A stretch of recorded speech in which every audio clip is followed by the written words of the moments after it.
말씀 잠언서 30장입니다.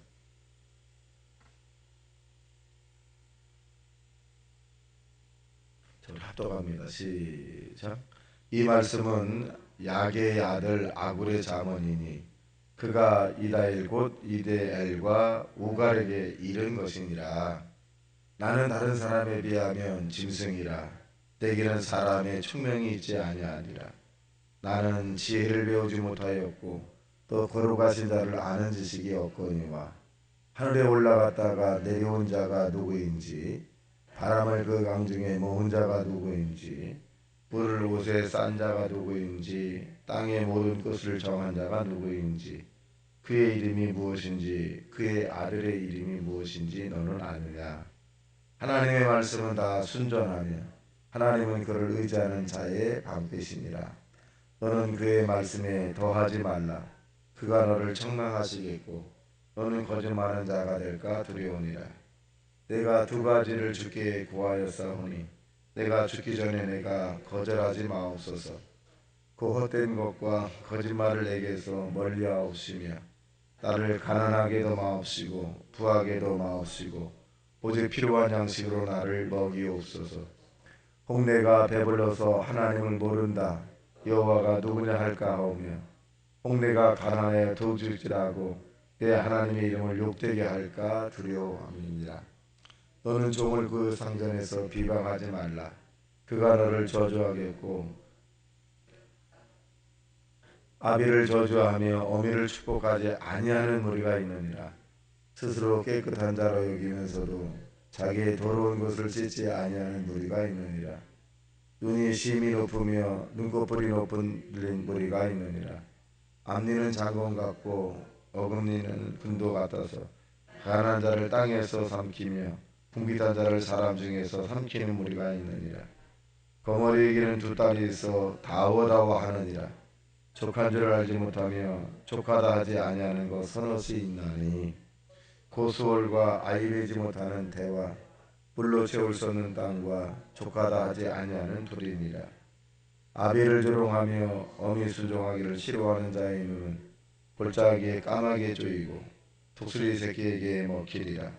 내가 심히 기이 여기고도 깨닫지 못하는 서너처 있나니 곧 공중에 날아다니는 독수리의 자치와 반석 위에 기어다니는 뱀의 자치와 바다로 기어다니는 배의 자치와 남자가 여자와 함께한 자치며 음녀의 자치도 그러하니라. 그가 먹고 그의 입을 씻음같이 말하기를 내가 악을 행하지 아니하였다 하느니라. 세상을 진동시키며 세상이 견딜 수 없게 하는 것 서너시 있나니 보총이 임금된 것과 미련한 자가 음식으로 배부른 것과 미움받는 여자가 시집간 것과 여종이 주모를 이은 것이니라.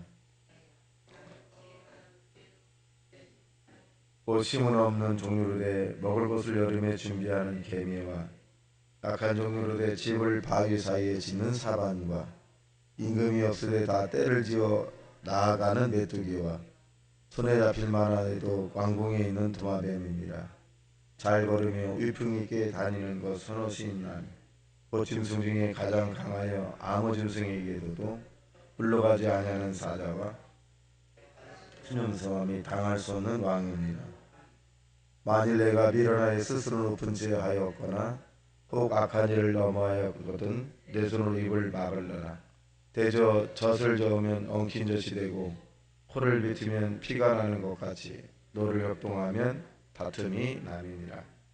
능매의 왕이 자 우리 아굴이라고 하는 사람이 이제 그 잠언인데 세상을 살아가는 지혜 즉 이제 뭐 솔로몬의 잠언과 같은 의미 즉 지혜롭고 의롭고 정직하고 이 명철하게 하는 이런 부분을 말씀해 주고 계십니다.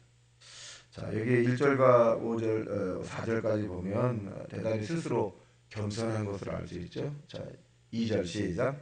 나는 다른 사람에게 비하면 짐승이라 내게는 사람의 총명이 있지 아니하리라. 그러니까 다른 사람에 비하면 그러니까 스스로 굉장히 겸손한 것을 알 수 있죠.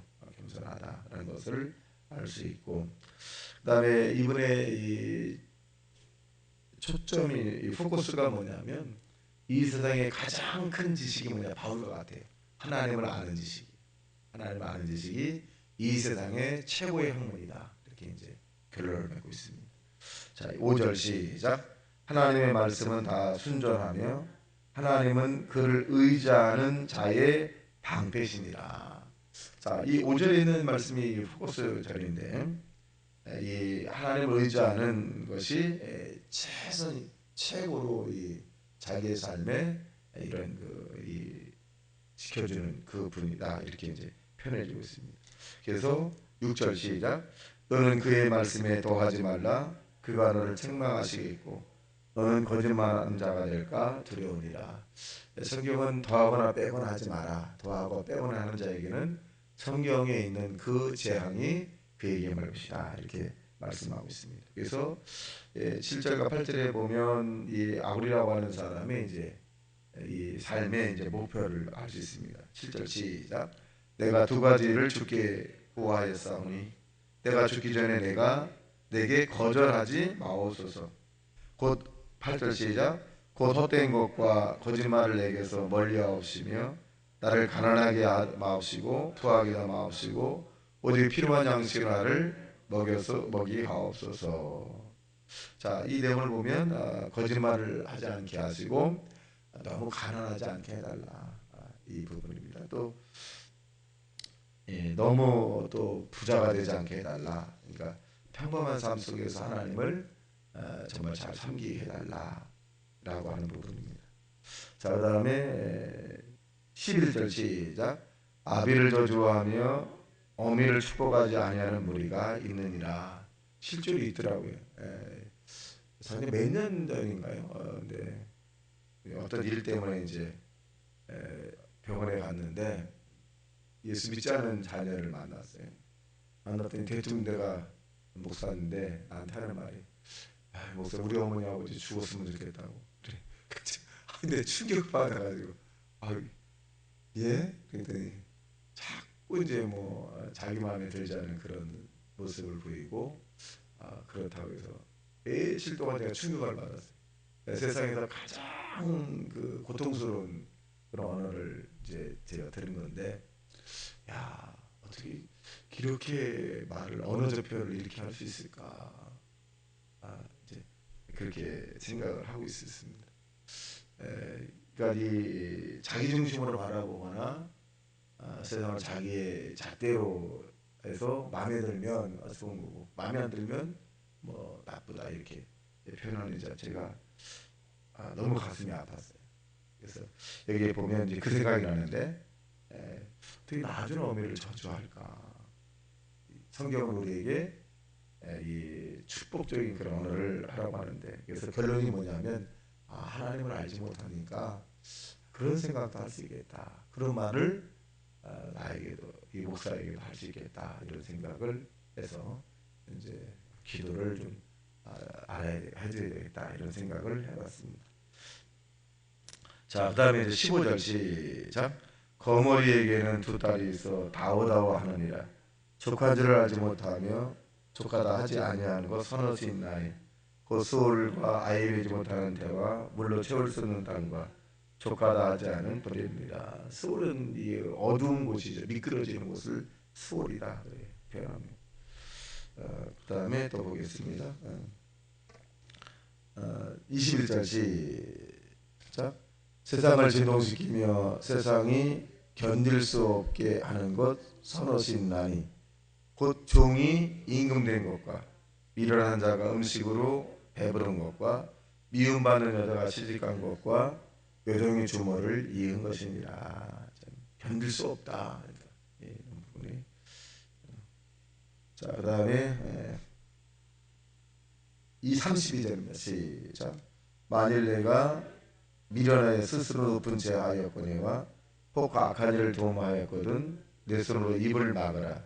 대저 젖을 저으면 엉킨 젖이 되고 코를 뱉으면 피가 나는 것 같이 노를 격동하면 다툼이 있느니라. 그러니까 원인에 대한 부분을 잘 파악을 해서 수습을 인터벌을 길게 하는 것이 아니라 짧게 하라. 그것이 지혜다. 이렇게 표현해주고 있습니다. 오늘 저와 여러분이 아굴이라고 하는 사람의 자문을 통해서 인생의 이 삶의 지혜를 배웠습니다. 우리도 이 아굴의 자문을 통해서 하나님께 영광을 돌리고 이 아름다운 삶을 사는 저와 여러분 되시기를 주님의 이름으로 축원합니다. 같이 말씀 생각하며 통성 기도합니다. 주여 주여 주여